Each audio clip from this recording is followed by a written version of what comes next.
नमस्कार, मैं हूं संजय शर्मा। आप देख रहे हैं 4 PM यूपी। कहा जाता है, कुछ लोगों ने मुझे बताया कि रिलायंस की तरफ से एक महेंद्र नाहटा हैं, वो यूपी पूरी संचालित करते हैं। क्या क्या खेल करते हैं ये कारस्तानी मैं आपको आज के वीडियो में बताऊंगा। आपके होश उड़ जाएंगे जब आप सुनेंगे कि मामा भांजे जिनको कहा जाता है विनय मालू और महेंद्र नाहटा हजारों लाखों करोड़ का खेल कैसे करते हैं। विनय मालू नाम का ये बदनाम शख्स कैसे प्रधानमंत्री को बदनाम करता है, दुबई की कहानियों में सुनाता है। उसके चमचे लोग ऐसा बताते हैं मुझे। एक एक प्रमाण राजीव रंजन सिंह नागपुर से खोलेंगे। 6 महीने लग गए हमको 1000 दस्तावेज इकट्ठे करने में, लेकिन अब जब ये मैं आपके सामने लेके आ रहा हूं, मेरा दावा है आपके होश उड़ जाएंगे। चलते हैं नागपुर राजीव रंजन के पास। राजीव भाई, मैं तो सोचता हूं कि मैंने बहुत पढ़ाई लिखाई कर ली, लॉ और सब कर लिया, पत्रकारिता भी ठीक ठाक कर ली, लेकिन एक चीज नहीं कर पाया, आपकी तरह बिजनेस वाला एक्सपर्ट नहीं हो पाया। ये बड़ी बड़ी कंपनियां जो गोरख धंधे कर रही हैं, जब आप मुझे समझाते हो तो मुझे लगता है ये नेता वेता तो बच्चे हैं। इनकी बेईमानी, इनके करोड़ों के घोटाले तो बिल्कुल कुछ है ही नहीं। ये लोग इतने बड़े वाले मगरमच्छ हैं कि ये डकार भी नहीं और पता भी नहीं चले। दो किरदार हैं, मैंने पहले स्टोरी बनाई थी तो पेपर में बहुत समझ में नहीं आ रहे थे, लेकिन जब आपने स्टडी करी, दो किरदार हैं जिनको पूरी इंडस्ट्री मामा भांजे के रूप में जानती है। मामा मतलब महेंद्र नाटा और भांजा मतलब विनय मालू। पहले जब ये नाम आए थे, इनकी कहानी मेरे सामने किसी उद्योगपति ने भेजी तो मेरे को लगा कि ये है क्या मामला, इतना मोटा गत्था था। फिर मैंने दस्तावेज जुटाने शुरू किए, मुझे भी 6 महीने लग गए। और जब जमीन खिसक गई मेरे पैरों के नीचे, जब पता चला इतने हजारों करोड़ का खेल किए हुए बैठे हैं। भांजे जी दुबई में है, बड़ी बड़ी कहानियां सुनाती हैं। बड़े अभिनेत्री की दुनिया में आजकल हॉलीवुड में बड़ी अभिनेत्री स्टेब्लिश हो चुकी हैं। और हमारे एक बहुत बड़े नेता की नाम नहीं लूंगा वरना कल ही जेल भिजवा दिया जाऊंगा, देश के सबसे बड़े नेता का, कि साहब मालू जी के चमचे कहते हैं कि मालू जी ने उन नेताजी को दुबई में मुलाकात कराई थी। मैं नाम बता दिया तो तूफान आ जाएगा, आप समझ सकते हैं कि कौन हो सकता है इतना ताकतवर आदमी। तो उस अभिनेत्री के नाम की तो मुझे इन किरदारों में जिक्र में और रुचि हुई। और फिर राजीव भाई, जब आपने पढ़ के बताया कि किस तरह से एक कंपनियां खड़ी की गई, हजारों करोड़ रुपए का ब्लैक एंड व्हाइट पैसा इधर से उधर किया गया, और फिर उसमें मुकेश अंबानी की कंपनी के तार जुड़े, फिर पता चला कि जियो की ने किस कंपनी से खरीदा और कैसे नेटवर्क बना, माथा घूम गया। और आज दर्शकों से मैं दावा कर रहा हूं, जब राजीव ये कहानी बताने जा रहे हैं तो वो कहानी अद्भुत है, वो कहानी बेमिसाल है। आपके रोंगटे खड़े हो जाएंगे सुनकर जब आप इन मामा भांजे की नटवर लाल वाली कहानी सुनेंगे और फिर मुकेश अंबानी के एम्पायर को सुनेंगे। राजीव भाई शुरू करिए, जरा मुझे बताइए कि कहानी क्या, पात्र क्या है, कैसे फ्रॉड हुआ, दर्शकों को शुरुआत में थोड़ा संक्षेप में समझाइए। संजय जी, जो आपने डॉक्यूमेंट्स मुझे भेजे, इसे पढ़ के, इसे देख के ऐसा लगा कि ऐसा कोई सगा नहीं जिसे इन्हें मामा और भांजे ने ठगा नहीं। आपको 1990 और 2000 में जितनी भी आप कह लीजिए कि गैर कानूनी गतिविधियां हुई या जो भी बदनाम शख्सियत थी, उन सभी लोगों के नाम यदि आप देखेंगे तो उसमें कहीं ना कहीं ये मामा भांजा जो है कहीं ना कहीं से अदृश्य रूप से आ जाते हैं और उनसे जुड़ जाते हैं। मैं आपको नाम बताता हूं, आपको जान के हैरानी होगी। कैरी पैकर, जिन्होंने वर्ल्ड सीरीज इस वर्ल्ड को दिया, यानी जो डे एंड नाइट मैचेस जो होते हैं, ये ऑस्ट्रेलिया में कैरी पैकर ने ही शुरू किया था। कैरी पैकर भी इनसे जुड़े हुए हैं, ठीक है। सुखराम, जो कि आज तक के मतलब इससे ज्यादा बड़ा करप्शन का चार्ज किसी और मिनिस्टर के ऊपर लगा नहीं, सुखराम जी के तार इनसे जुड़ते हैं। केतन पारिक, केतन का कमाल, जो 2000-2001 में जो स्टॉक प्राइसेस रिगिंग हुई थी और जो भगाया गया था, वो भी इनके साथ में बड़े ही आप क्या लीजिए कि क्लोजली अटैच मिलते हैं। उसके अलावा रंजीत सिन्हा, जो सीबीआई के डायरेक्टर थे, 98 बार उनकी डायरी में एंट्री मिला है और 2 बार ये चले जाते तो सेंचुरी पूरी की पूरी बन जाती। उसके अलावा एनडीटीवी का मैटर मीडिया में आपको पता है कितना ज्यादा गमगीन हुआ, वहां पे भी मुकेश अंबानी सामने थे। मुकेश अंबानी ने इन्हीं मामा भांजों को यूज करके जो है अडानी को शेयर ट्रांसफर किए, वो बाद में मैं बताऊंगा आपको। उसके अलावा आईएलएनएफएस, जो बदनाम कंपनी जिसने 1 लाख करोड़ जो है वो इंडियन बैंक्स के डुबा डाले, उनके साथ में भी इनका जो है कनेक्शन है। उसके अलावा 2008-9 में जो टेलीकॉम स्कैम आया था, जिसमें एक कंपनी का नाम बहुत उभर के सामने आया था, यूनिटेक, उसके साथ भी इनके तार जुड़े हैं। अब आप लोग का माथा घूम जाएगा कि कहां कैरी पैकर, कहां सुखराम, कहां आईएलएफएस, कहां यूनिटेक, है ना। मतलब ये इतनी जगहों से इनके तार जुड़े हो। और ताज्जुब की बात यह है संजय जी कि ये सभी लोग जेल गए या इनके ऊपर कुछ ना कुछ एक्शन हुए या इनका नाम बदनाम हुआ, पर ये मामा और भांजे के ऊपर में पता नहीं किसका वरदहस्त है कि इनका बाल भी बाका नहीं हुआ, बाल भी बाका नहीं हुआ। आज भी जो है ये आराम से मस्ती से दुबई, लंदन, सिंगापुर, बंबई घूम रहे हैं और इनके ऊपर में एक नामो निशान, एक कुछ भी आप कह लीजिए, कोई ईडी, डीआरआई, सीबीआई, ये जितनी इन्वेस्टिगेटिव एजेंसीज बैठी हैं ये सारी की सारी हाथ धर के बैठी हैं, किसी ने कुछ भी नहीं किया। मैं आपको कहानी अब सुनाता हूं, शुरुआत करता हूं कैरी पैकर से। देखिए ये 1987 में ये कंपनी बनी थी, हिमाचल फ्यूचरिस्टिक्स कम्युनिकेशन लिमिटेड। ये एचएफसीएल जो कंपनी है इसके एग्जीक्यूटिव डायरेक्टर थे महेंद्र नाहटा जी, जो मामा है, और भांजे जो है विनय मालू, वो उसके चेयरमैन हुआ करते थे। ठीक है, अब 1987 में ये कंपनी बनी, बेसिकली टेलीकॉम के फील्ड से रिलेटेड काम करने के लिए उतरी थी, टेलीकॉम इक्विपमेंट सप्लाई करने के लिए उतरी थी। हिमाचल प्रदेश में इसका रजिस्ट्रेशन था। बनने के 13 साल बाद यानी 2000-2001 में कैरी पैकर कहीं से आते हैं ऑस्ट्रेलिया से और इनकी कंपनी में पैसे डालते हैं 1049 करोड़ रुपए, 1049।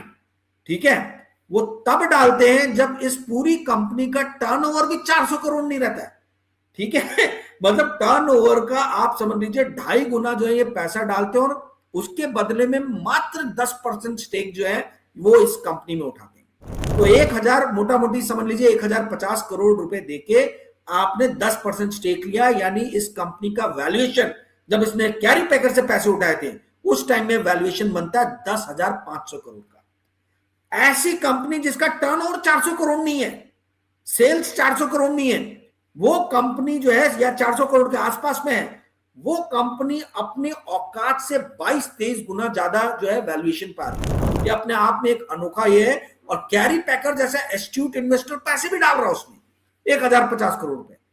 उसके बाद ये वही नहीं ठहरते और पैसे इस कंपनी में लेके आते हैं और टोटल 2000-2001 में ये 1774 करोड़ रुपए जो है ये हिमाचल फ्यूचरिस्टिक कंपनी में रेस करते हैं।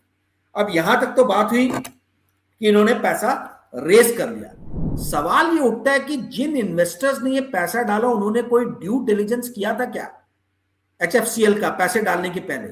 कैरी पैकर ने क्या अपने बोर्ड से परमिशन लिया था क्या महेंद्र नाहटा और विनय मालू ने अपने बोर्ड से परमिशन लिया था, बताया था कि किस पर्पस, किस एम से ये पैसा उठा रहे हैं? वो किसी को नहीं मालूम। 1774 करोड़ रुपए आते हैं इनकी कंपनी में। अब किस्सा, अब खेल शुरू होता है। ध्यान से मेरे 4PM के दर्शकों ध्यान से सुनना, कोई आपको ये नहीं बताएगा। ये 1774 करोड़ रुपए आए इस कंपनी में।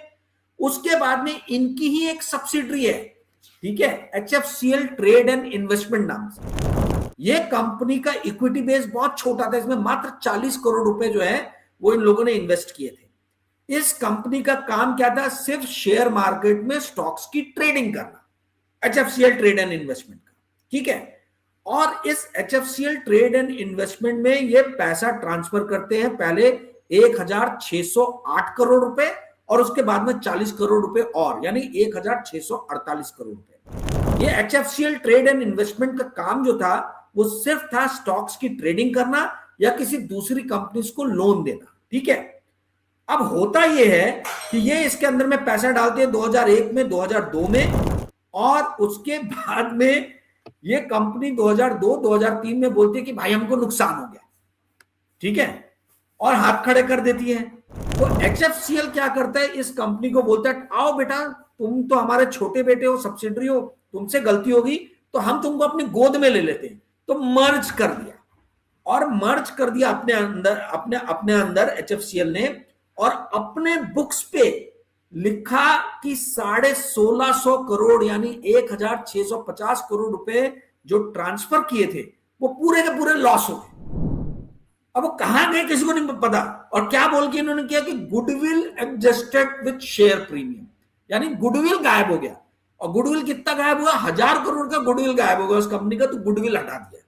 उसके अलावा जो इक्विटी इन्वेस्टमेंट इन्होंने किया था उसको भी कैंसिल आउट किया। ठीक है, और 566 करोड़ यानी 566 करोड़ का जो है इन्होंने बोला कि हम उसके शेयर्स ले रहे हैं। बाद में अल्टीमेटली जाके जो होता ही है कि ये पूरे के पूरे 1650 करोड़ रुपए जो है ये पूरे गायब हो जाते, वैनिश हो जाते 3 ईयर में, किसी को नहीं पता कि ये पैसे कहां गए।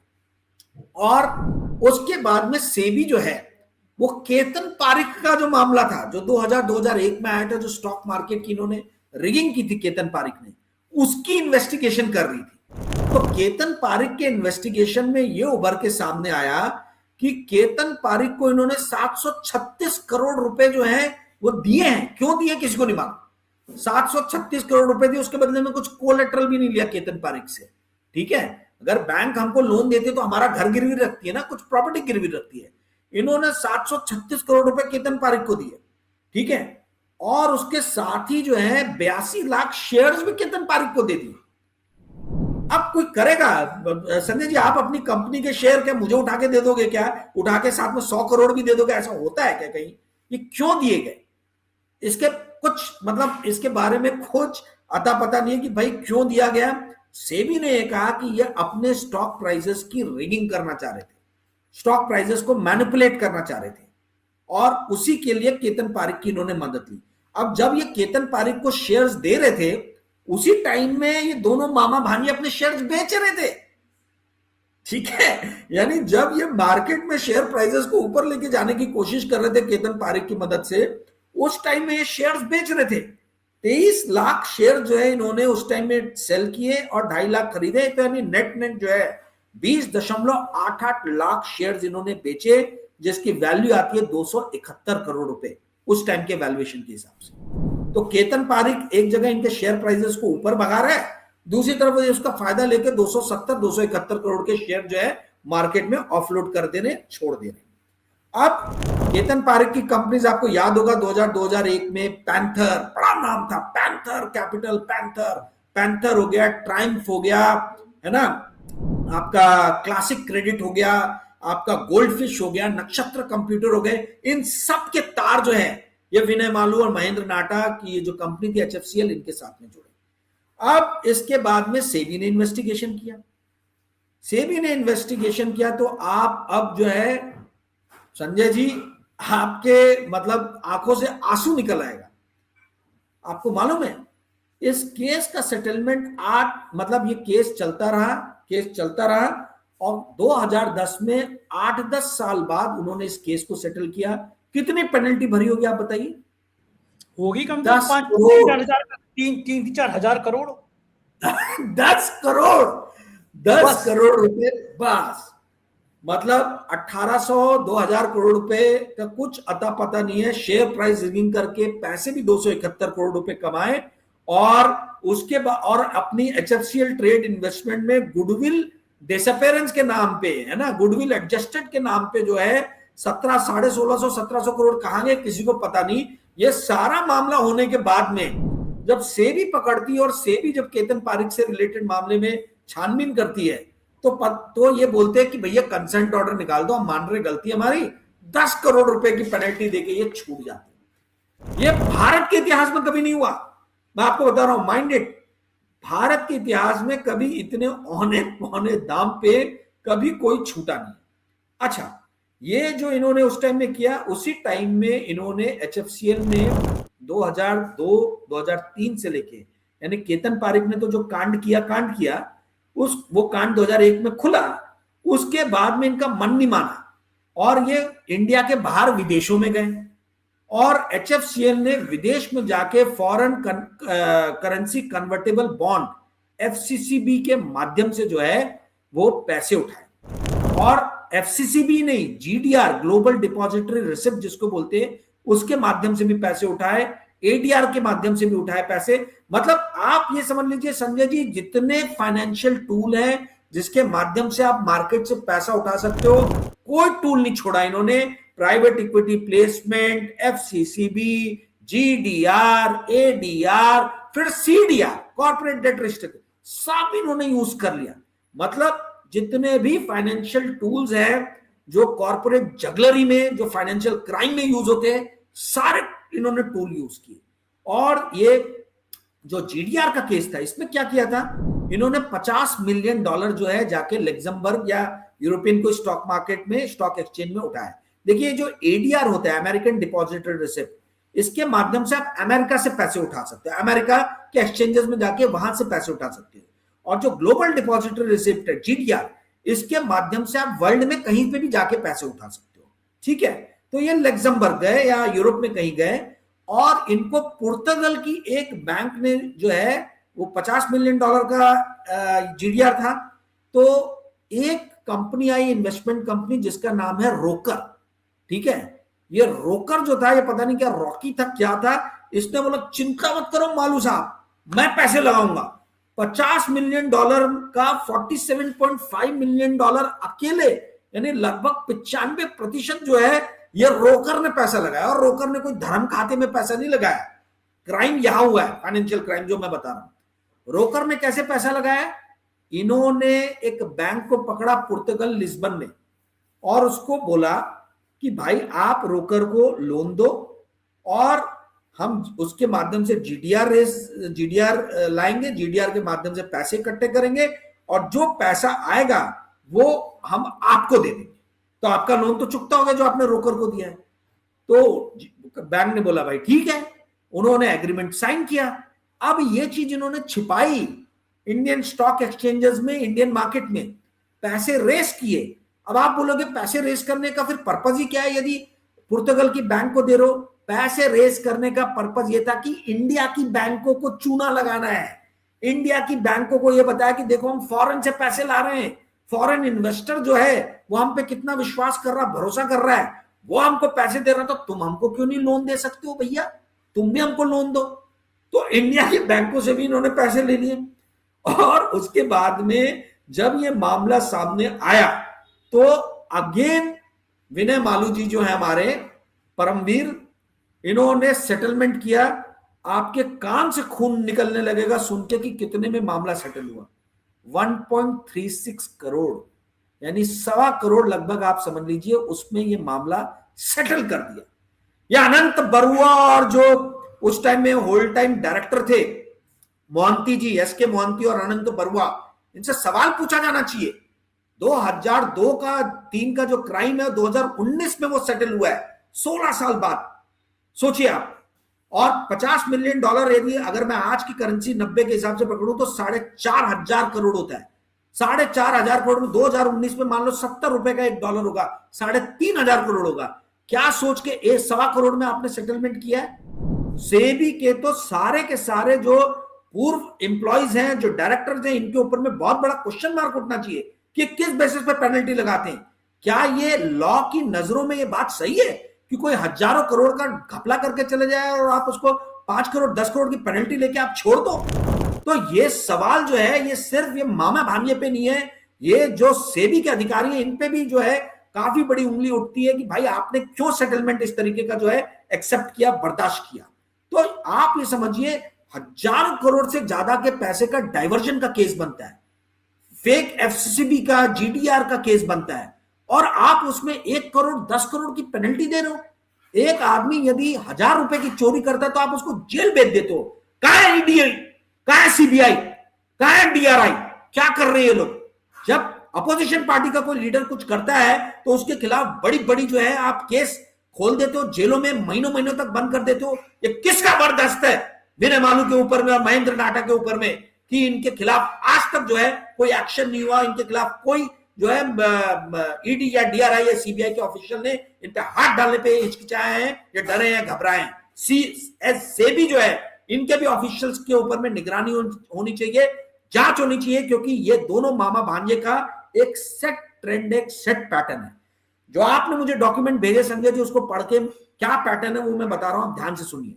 ये कोई नहीं बताएगा मेरे प्यारे 4PM के दर्शकों, ध्यान से आप लोग भी सुनना, फाइनेंशियल क्राइम कैसे होता है। ये पहले बनाते हैं कंपनी, उस कंपनी में ये पहले अनाउंस करते हैं कि भाई हम पैसा लेके आएंगे, और उसके बाद में वो दिखा के कि हमारे बोर्ड ने रेजोल्यूशन पास किया कि प्रमोटर पैसा लेके आ रहे हैं, ये चले जाएंगे फॉरेन इन्वेस्टर्स के पास में कि भाई हम पैसे डाल रहे हैं, आप भी डालो।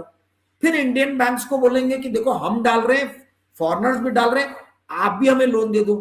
खुद एक ढेले भर का पैसा नहीं डाला, फॉरेन से पैसे उठा लिए, इंडियन बैंक से पैसे उठा लिए, उसके बाद में पैसे इधर उधर अपनी प्रमोटर कंपनीज में डाइवर्ट करेंगे, Singapore based, Mauritius based, Luxembourg based. पैसे इंडिया के बाहर चले गए, फिर इंडिया के बाहर पैसे चले जाएंगे तो कंपनी को इस तरीके से खोखला कर दिया।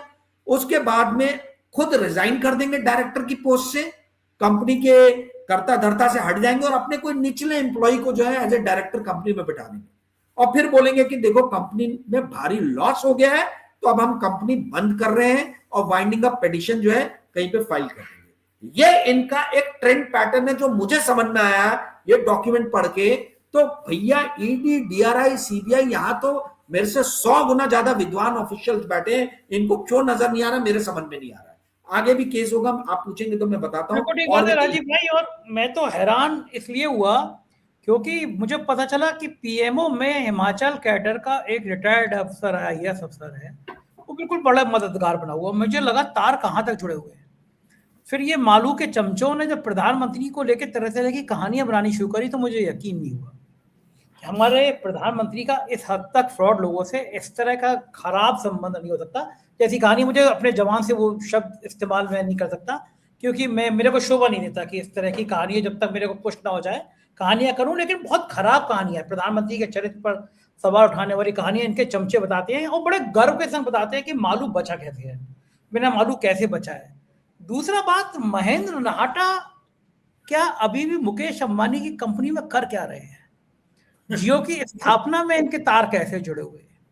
क्या उनके बचने का कारण यह कि आका मुकेश अंबानी है सिर पर, इसलिए मामा भांजे जिनको कहा जाता है महेंद्र नाहटा, वो रिलायंस जियो में या रिलायंस इंडस्ट्री में अभी भी बड़ी पावरफुल पोस्ट पर है। उत्तर प्रदेश का सब काम महेंद्र नाहटा का देखते हैं, छोटे अफसर से लेकर बड़े अफसर तक, छोटे नेता से बड़े अफसर नेता तक महेंद्र नाहटा की तूती बोलती है। उत्तर प्रदेश कब्जे में है और बाकी भी रिलायंस कब्जे में। खेल क्या है, मुकेश अंबानी या नाहटा और मालू जैसे, बिना मालू जैसे लोगों के चक्कर में कैसे फंसे हुए, कहानी जरा समझाइए। बड़ा जितना पर्दे उखेड़ है ना उतनी ही कहानियां और पेचीदा हो गई इनकी। देखिए, इन्फोटेल ब्रॉडकॉम नाम की कंपनी थी, इन्फोटेल जहां तक याद आ रहा है, जिसको 4G का लाइसेंस मिला था। जैसे लाइसेंस मिलता है कहीं से मुकेश अंबानी अवतरित होते हैं, ठीक है, ये महेंद्र नाहटा जी की कंपनी थी, और ये नाहटा साहब को बोलते हैं कि मैं इसके अंदर में इक्विटी डाल रहा हूं, मेरा हृदय देखिए कितना बड़ा है, उठा के 5,000 करोड़ रुपए जो है डाल देते हैं, या शायद उससे भी ज्यादा अमाउंट होगा, एग्जैक्टली मेरे सामने नहीं है। तो महेंद्र नाहटा की जो इक्विटी पहले मान लीजिए 100 थी, वो 100% से घट के 1% हो गई, और 99% जो है वो ऑटोमेटिकली मुकेश अंबानी जी उसके मालिक हो गए। तो इस तरीके से आप ये समझ लीजिए, मोटा मोटी आसान शब्दों में समझने के लिए, कि 4G का लाइसेंस तो महेंद्र नाहटा लेते हैं, पर वो लाइसेंस चला जाता है मुकेश अंबानी को, मुकेश अंबानी उनसे खरीद लेते हैं। आप ऐसा समझ लीजिए, उनके शेयर्स खरीद रहे हैं, पैसे डाल रहे हैं कंपनी में, तो आप समझ लीजिए कि इन्होंने एक तरीके से कंपनी ही ले ली, इन्फोटेल ब्रॉडकॉम, रिलायंस जियो में उसको मर्ज कर दिया। अब जो आप बोल रहे हैं कि क्या महेंद्र नाहटा मुकेश अंबानी की लाइसेंसिंग करते हैं, क्या महेंद्र नाहटा मुकेश अंबानी के लिए अलग अलग राज्य सरकारों को जो है वो मैनेज करते हैं, मुझे इसकी जानकारी नहीं है। परंतु मुझे जो चीज की जानकारी है उसके बारे में मैं आपको बताता हूं। आपने दुबई का नाम लिया शुरुआत में, कि दुबई में किसी अभिनेत्री से मिलाया था। दुबई से मालू जी के और संपर्क बड़े गहरे हैं, कैसे हैं, और इसमें इनके बेटे भी शामिल है, मैं आपको समझाता हूं। यह भी बड़ा इंटरेस्टिंग जो है ये केस है। देखिए 2007-8 में जहां तक मुझे याद आ रहा है, विनय मालू जो है वो HFCL कंपनी से रिजाइन दे देते हैं, दोनों मामा भांजा जो है अपनी अलग अलग रास्ते निकल जाते हैं। 2007 में जो है ये मालू साहब जो है, ये हैदराबाद बेस्ड एक कंपनी है इंसो सिक्योटेक, इसको खरीदते हैं, ठीक है, ये BSE में लिस्टेड थी, और इस कंपनी के अंदर में वो एक बोर्ड रेजोल्यूशन पास कराते हैं, जो जैसे मैंने आपको पैटर्न बताया कि मैं इस कंपनी में 235 करोड़ रुपए डालने वाला हूं प्रेफरेंस शेयर के माध्यम से, ठीक है, और मैं डालूंगा 235 करोड़ रुपए इस कंपनी के अंदर में। और ये बोल के जो है ये दुबई जाते हैं और दुबई वेंचर फंड नाम की एक कंपनी से $12 मिलियन जो है वो FCCB के माध्यम से पैसे उठाते हैं, ठीक है। अब जब वो $12 मिलियन वहां से उठाते हैं तो इंडिया की बैंकों के पास आते हैं, बोलते भैया दुबई बेस्ड एक कंपनी मेरे में पैसे डाल रही है, मैं 235 करोड़ रुपए डाल रहा हूं, तो आप लोग मुझे क्यों नहीं लोन दोगे? तो भारत के विभिन्न बैंकों से ये 25 करोड़ रुपए जो है ये भी लोन उठाते हैं। ये 2007 की बात मैं आपको बता रहा हूं, ठीक है, 7-8 के आसपास की। अब जब पैसे इस कंपनी में आते हैं तो ये प्रमोटर ग्रुप की एक और दूसरी कंपनी है, उसके अंदर में पैसे ट्रांसफर कर देते हैं, मॉरिशस बेस्ड ये कंपनी है, इसका नाम है इंसो ग्लोबल, ठीक है, जहां पे इनके बेटे जो हैं वैभव मालू वो डायरेक्टर है। यानी ये जहां पे खुद डायरेक्टर हैं उस कंपनी में पैसे इन्होंने खड़े किए, लिए और उठा के मॉरिशस बेस्ड एक कंपनी में डाल दिया, जहां जो इनके बेटे जी संभाल रहे हैं, वैभव मालू जी। और फिर एक बार इंडिया के बाहर वो पैसे गए तो कहां गए किसी को मालूम नहीं, वो वापस लौट के आए नहीं। अब आप मुझे बताइए, ये तो हुआ, इसके बाद में इन्होंने कंपनी को तो खोखली कर दी यहाँ की। उसके बाद में हैदराबाद में इन्होंने वाइंडिंग अप पिटीशन डाला कि ये कंपनी बर्बाद होगी, ये कंगाल होगी, ये अब इसको वाइंड अप किया जाए। अभी भी हैदराबाद में केस चल रहा है। तो जो मैंने आपको पैटर्न बताया, जो पढ़ के मुझे नजर आया कि भाई इनका काम ही है, पहले कंपनी बनाओ, कंपनी बनाने के बाद उसमें पैसे रेस करो, पैसे रेस करने के बाद में एफसीसी भी या जीडीआर के माध्यम से, वो पता नहीं अपने ही भारतीय लोगों का काला धन है कि किसी और का काला धन है, मेरे को मालूम नहीं, कि जेन्युइन पैसा है हमको नहीं मालूम है, पर वो पैसा लेके आते हैं और उसके माध्यम से भारतीय बैंकों को जो है बोलते हैं कि अब आप हमको पैसे दो, क्योंकि फॉरेनर हमको पैसे दे रहे हैं। वो जब पैसे आ जाते हैं तो पूरे पैसे उठा के बाहर कहीं ट्रांसफर कर देते हैं। इतना स्पष्ट है संजय जी, एकदम साफ साफ है। और इस कंपनी के अंदर में आपको जान के हैरानी होगी, एक और केस है आईएलएनएफएस का, आईएलएनएफएस रेल, ये वही बदनाम कंपनी आईएलएनएफएस है जिसने 1 लाख करोड़ भारतीय बैंकों के डुबाए। इस कंपनी के साथ में मिलके गुड़गांव में ये कंपनी बनाते हैं, गुड़गांव मेट्रो प्रोजेक्ट के लिए, ठीक है, और उस कंपनी के ये खुद चेयरमैन बनते हैं। आईएलएनएफएस रेल नाम से कंपनी बनती है, 25% इक्विटी भी ये रखते हैं।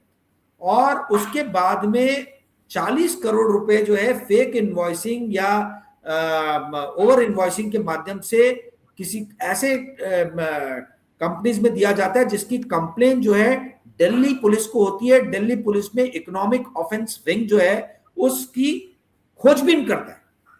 ना केवल इकोनॉमिक ऑफेंस विंग दिल्ली खोजबीन करता है, बल्कि ईडी भी इसके अंदर में घुस जाता है और सीरियस फ्रॉड यूनिट जो है वो भी घुस जाती है, सब इन्वेस्टिगेशन करते हैं। जब सब इसके अंदर में इन्वेस्टिगेशन करते हैं तो इनके एक एम्प्लॉई है काबरा जी, काबरा जी को अरेस्ट किया जाता है।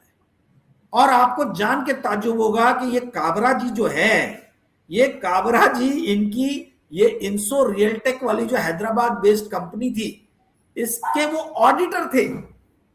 भाई क्लियर कट नियम है कि ऑडिटर जो है एक आर्म्स लेंथ डिस्टेंस होना चाहिए उसका, जिनकी भी ऑडिटिंग कर रहा उससे। एक तरफ आप कॉपी बुक्स ऑडिट कर रहे हो और वहीं दूसरी तरफ उसी प्रमोटर की दूसरी कंपनी में आप डायरेक्टर हो। ये तो समझ में नहीं आ रहा। और इनका अरेस्ट होता है पर मालू जी को कुछ नहीं होता है, ठीक है। इस आपको जान के हैरानी होगी, 2007 के केस में एमटेक ऑटो के जो मालिक है अभी 6 महीने पहले जेल गए, धाम साहब। 2010 के मामले में जेपी एसोसिएट गौर साहब जो है वो जेल गए अभी अभी। इन सबके पुराने 2007-2010 के केस खुल रहे हैं। ये विनय मालू, महेंद्र नाहटा, पता नहीं क्या तिलस्मी जादू है इनके पास में कि इनके खिलाफ कोई ईडी, डीआरआई, सीबीआई, ईडी, अपना इकोनॉमिक ऑफेंस विंग, एसएफआई कोई भी आ जाए, कुछ नहीं होता। यहां तक कि आपको जान के हैरानी होगी कि जो पहले के मैंने केसेस बताए उसमें भी इनका एक एम्प्लॉय अरेस्ट हुआ है, राजेश नाम से। उसका नाम जो है एग्जैक्टली मेरे सामने अभी है नहीं, मैं आपको बताऊंगा। पर कहने का अर्थ है कि भाई इनके तो एम्प्लॉय जो हैं ये उनको फंसा देते हैं, अरेस्ट करा देते हैं और खुद बच जाते हैं। तो ये समझ में नहीं आ रहा कि एम्प्लॉय जो है ये फंसने के लिए तैयार क्यों होते हैं। आपको जान के हैरानी होगी, एक और केस मैं बता दूं क्योंकि जनता से जुड़ा है संजय जी, सॉरी। हाँ, ये केस है यूनिटेक का। यूनिटेक का मामला तो आपने सभी ने सुना होगा। यूनिटेक के मामले में आप देखिए, चंद्रा खानदान पूरा का पूरा जेल गया। रमेश चंद्रा, संजय चंद्रा, प्रीति चंद्रा, अजय चंद्रा, सब जेल गए। इनकी प्रॉपर्टियां अटैच हुई। उसी यूनिटेक में जब ईडी ने, सीबीआई ने इन्वेस्टिगेशन किया, सुप्रीम कोर्ट ने जब इन्वेस्टिगेशन करने के लिए एजेंसीज को बोला, तो पकड़ में आया कि 60 करोड़ रुपए जो है वो यूनिटेक ने विनय मालू की कंपनी जो है उसके अंदर में ट्रांसफर की है, ठीक है।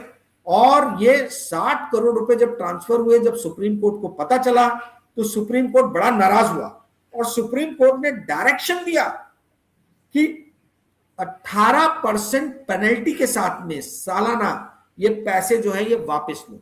ना तो वो 60 करोड़ रुपया है, और अगर उसका 18% पेनल्टी में अभी तक काउंट करो तो 1200-1300 करोड़ रुपए होता है। तो ना 60 करोड़ आया, ना ये 1200 करोड़ रुपया है। तो सवाल ये उठता है कि भाई अच्छा, इसी केस में औरों की प्रॉपर्टीज जो है वो अटैच हुई है। इसी केस में जो है इनका वो जो कंपनी जिसमें पैसे आए थे 60 करोड़, उसका नाम था ऑथेंटिक फाइनेंस, और दूसरी कंपनी थी केजीएफ एस्टेट। ये केजीएफ एस्टेट में 580 करोड़ पहले भी डाइवर्जन का केस बना था केतन पारेख के टाइम में। तो कहने का अर्थ है कि भाई ये सारे आपके सामने हैं। 2006-7 में 60 करोड़ का ये जो यूनिटेक और मालू साहब की कंपनी के बीच में, ऑथेंटिक और केजीएफ के बीच में जो डीलिंग हुई, उसके पैसे अभी तक मिले नहीं। ना मालू साहब, विनय मालू जी अरेस्ट हुए, और ना ही जो है उनकी कोई प्रॉपर्टी अटैच हुई। ऐसी इंसो रियल टेक में ना वैभव मालू अरेस्ट हुए और ना ही जो है विनय मालू अरेस्ट हुए, ना इन लोग की कोई प्रॉपर्टी अटैच हुई। बेचारे एक छोटे छोटे से एम्प्लॉय, वो काबरा जो है, जो ऑडिटर था, उसको इन लोगों ने अरेस्ट करवा डाला वो एलएफएस वाले केस के अंदर। तो ये सारे केसेस जो है ये बताते हैं कि भाई ये तो हैबिचुअल ऑफेंडर है। अब ये कैसे अभी तक बचे हुए हैं ये मेरे समझ में नहीं आ रहा जी। हम देखते हैं ट्रक के पीछे लिखा होता है, ट्रकों के पीछे, जिसके ऊपर तू स्वामी सो दुख कैसा पावे। तो इन मामा भांजे के लिए कहा जाता है कि जिसके ऊपर बड़े साहब, वो दुख कैसा पावे।